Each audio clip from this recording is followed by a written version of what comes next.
Hello viewers সকলকে স্বাগতম জানাইছো HA tech plus education YouTube চ্যানেললৈ। ভিউয়ার্স আজিৰ ভিডিঅ'টোত আমি দেখাবলৈ ওলাইছো কেনেদৰে আমি এটা ফটোৰ পৰা প্ৰফেশনাল ভাৱে ব্যাকগ্ৰাউণ্ড ৰিমুভ কৰিব পাৰো অথবা ব্যাকগ্ৰাউণ্ড ব্লাৰ কৰিব পাৰো অথবা নতুন এটা ভাল সিনাৰি ব্যাকগ্ৰাউণ্ড আমি এড কৰিব পাৰো।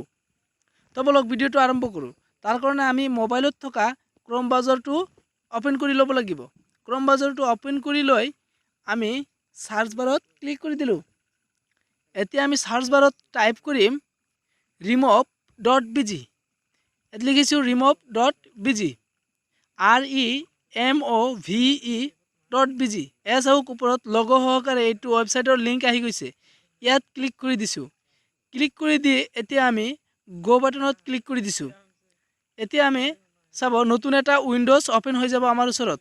এছ হোক আপলোড ইমেজ এইটো অপশনত ক্লিক কৰি আমি যেটো ফটোৰ ব্যাকগ্ৰাউণ্ড ৰিমুভ কৰিবলৈ বিচাৰিছো সেইটো ফটো আপলোড কৰি দিব লাগিব।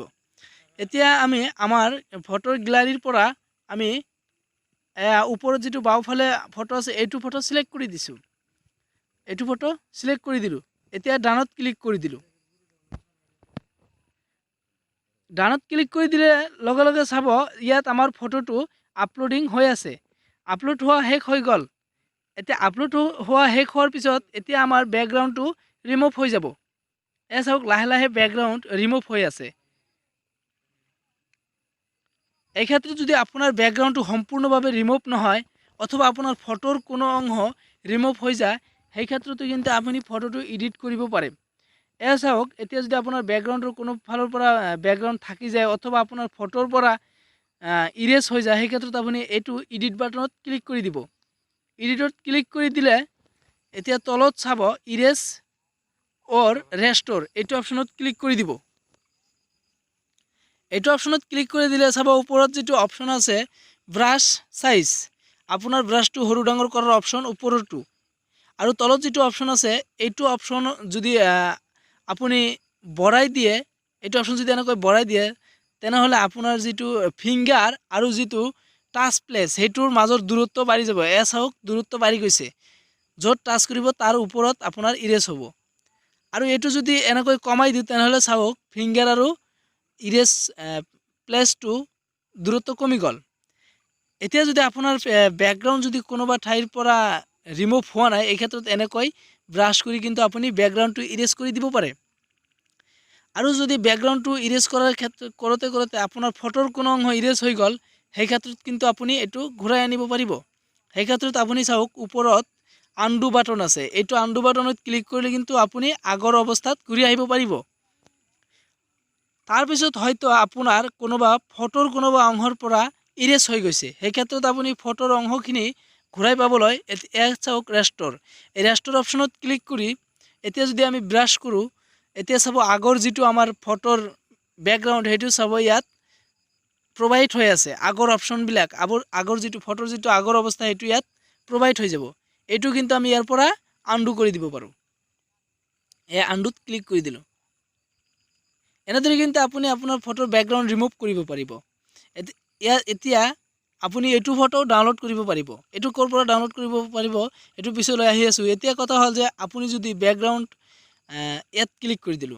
ব্যাকগ্ৰাউণ্ড ইয়াত ক্লিক কৰি দি আমি আমাৰ যেটো ব্যাকগ্ৰাউণ্ড আছিল আগৰ ফটোৰ হেতু ব্যাকগ্ৰাউণ্ডে আমি কিন্তু ব্লাৰ কৰি ডাউনলোড কৰিব পাৰো এইখন ফটো। সেই কাৰণে আমি ওপৰত চাওক যেটো ফটোৰ টেমপ্লেট আছে ইয়াত ক্লিক কৰিলে ইয়াৰ পৰা যিকোনো এটা ব্যাকগ্ৰাউণ্ড আমি এড কৰিব পাৰিম। যে ব্যাকগ্ৰাউণ্ডৰ যিকোনো এটা অৱস্থা এড কৰিব পাৰিম। চাওক এইটো অপশনত ক্লিক কৰি দিলো। চাওক আমাৰ যেটো আগৰ ব্যাকগ্ৰাউণ্ড হেতু আহি গৈছে আৰু ব্লাৰ হৈছে। এতিয়া হোপালৰটোত ক্লিক কৰি দিলো আৰু অলপমান ব্লাৰ হৈ যাব ব্যাকগ্ৰাউণ্ডটো। চাওক এনেদৰে কিন্তু আপুনি ফটোখন এডিট কৰি এতিয়া ওপৰত চাব ডাউনলোড যেটো অপশন আছে ওপৰত ডাউনলোড বাটন আছে ওপৰ ফালে একদম হোফালে চাওক এটা অপশন দিয়া আছে। এইটো অপশনৰ পৰা কিন্তু আপুনি ফটোটো ডাউনলোড কৰিব পাৰিব। ইয়াত ক্লিক কৰি ডাউনলোড কৰিব পাৰিব। এক ক্লিক কৰি দিছো। এতিয়া ওপৰৰ পৰা আপুনি ফটোখন আপোনাৰ যিকোনো সোশ্যাল মিডিয়াত শ্বেয়াৰ কৰিব পাৰিব অথবা তলৰ পৰা আপুনি আপোনাৰ ফটোখন ডাউনলোড দিব পাৰিব। গতিকে আমি এতিয়া ফটোখন ডাউনলোড কৰিবলৈ ডাউনলোড ইমেজত ক্লিক কৰি দিছো। এতিয়া ইয়াত আকৌ ডাউনলোডত ক্লিক কৰি দিলো। এতিয়া চাওক ফটোখন আমাৰ PNG ফৰমেটত ডাউনলোড হৈ গৈছে। এনেদৰে আমি এইখন ফটো ডাউনলোড কৰিব পাৰো। এটো ক্লোজ কৰি দিছো। এতিয়া আকৌ এইটো ক্লোজ কৰি দিছোঁ। এতিয়া কথা হ'ল আমি ব্লেক এটা বেকগ্ৰাউণ্ড কেনেকৈ এড কৰিম। তলত চাওক যিটো আমাৰ ফটোৰ টেমপ্লেট আছে, ইয়াত যিকোনো এটা বেকগ্ৰাউণ্ড থকা ফটোত ক্লিক কৰি দিলোঁ। ইয়াত ক্লিক কৰি দিয়াৰ লগে লগে চাওক আমাৰ এটা নতুন বেকগ্ৰাউণ্ড আহি গৈছে। ইয়াত এইটো বেকগ্ৰাউণ্ড আকৌ আমি ব্লাৰ কৰিব পাৰোঁ, বেছি অথবা কমকৈ ব্লাৰ কৰিব পাৰোঁ। চাওক এনেদৰে কিন্তু আমি বেকগ্ৰাউণ্ড চেঞ্জ কৰিব পাৰোঁ, বেকগ্ৰাউণ্ড ইৰেজ কৰিব পাৰোঁ, অথবা বেকগ্ৰাউণ্ড ব্লাৰ কৰিব পাৰোঁ। অথবা আমি এইটো সিলেক্ট অপশনৰ পৰা ক্লিক কৰি আমাৰ গ্যালাৰীৰ পৰা এটা ফটো ইয়াত বেকগ্ৰাউণ্ড হিচাপে ব্যৱহাৰ কৰিব পাৰোঁ। তাৰ কাৰণে ইয়াত ক্লিক কৰি দিলোঁ। ইয়াত ক্লিক কৰি দিয়াৰ পিছত আমি গ্যালাৰীত আহি গ'লোঁ। এতিয়া গ্যালাৰীৰ পৰা নিজৰ ইচ্ছামতে এটা সুন্দৰ বেকগ্ৰাউণ্ড ছবি চইচ কৰি ল'ম। মই এইটো বেকগ্ৰাউণ্ড চইচ কৰি ল'লোঁ। চইচ কৰি লৈ এতিয়া ওপৰত ডান বাটনত ক্লিক কৰি দিলোঁ। ক্লিক কৰি দিয়াৰ লগে লগে চাওক এইটো বেকগ্ৰাউণ্ড এইটো ফটোৰ পিছফালে প্ৰভাইড হৈ গৈছে। এতিয়া আমি এইটো ব্লাৰ অপশ্যনবিলাকৰ পৰা নিজৰ ইচ্ছামতে কিন্তু ব্লাৰ কৰি দিব পাৰোঁ। এয়া ব্লাৰ কৰি দিলোঁ। নিজৰ ইচ্ছামতে এইটো ফটো আমি ব্লাৰ কৰি দিব পাৰোঁ। তো যদি ভিডিঅ'টো আপোনালোকৰ ভাল লাগিছে তেনেহ'লে ভিডিঅ'টোত লাইক কৰিব পাৰে আৰু চেনেল ছাবস্ক্ৰাইব কৰি লগত থাকিব পাৰে। তো আজিলৈ ইমানেই, ধন্যবাদ।